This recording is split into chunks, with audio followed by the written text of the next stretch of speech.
Alright, so I wanted to go over a few trades from this week, so why not start with today? Alright, so still short QQQ right now, but the main short that we took, let me pull up my alerts so I can see exactly what I said when. Apologize for the delay there.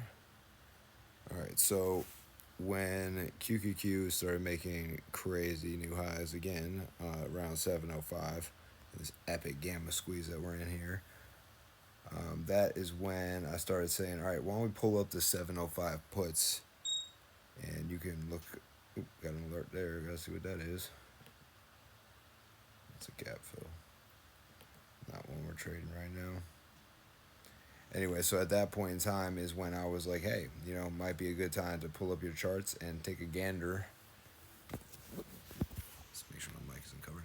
Might be a good time to pull up our charts and take a look, see at this bad boy and see where we're going. So that was about 705. We're right around 945. So finishing up the opening move out the gate. And I pulled up those 705 puts. Didn't enter anything. Specifically said, do not enter here. This is not time to enter yet. We want to make sure this thing is cooling off. We're trying to catch the end of a massive gamma squeeze. So at the end of a massive gamma squeeze, you're going to see a massive collapse. And that is the goal here. So sat around waiting for that. Then, Then we got this big engulfing red candle here. So that's when we actually ended up entering, was at 10:20, looks like.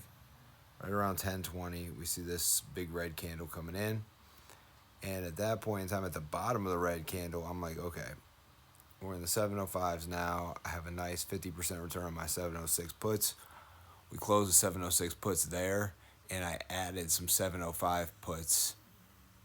I called it FOMO insurance. Basically, this way I'm not kicking myself all day for getting rid of the 706 too early and not holding through the move. And it's really a way of showing discipline to hold through a move without being stuck in too big of a position. So it may look undisciplined to the untrained eye, but it's actually a very disciplined way of handling this move.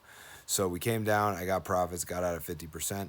Now I'm not putting any more than the profit into the re-up here when it pops up, and I'm grabbing the 705s here. So I'm still holding the 705s, but I'm actually flat on the day. So those are down a little bit. I'm flat on the day because we had a 50% gain from the 706s. I keep doing that. Sorry about that. I have to turn off that feature next time. But this way, I mean, we should logically drop down to a good. We fill this gap and come down to 695. Let's just say that happens.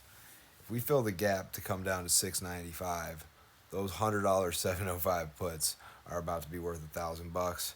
So I'll take 1,000% return risk on zero risk. Because like I said, it's all profit in the play right now. We already made our money this morning, so this is just FOMO protection that can be essentially super profitable if it goes our way. So quick review of that trade today. I'll make some more on the next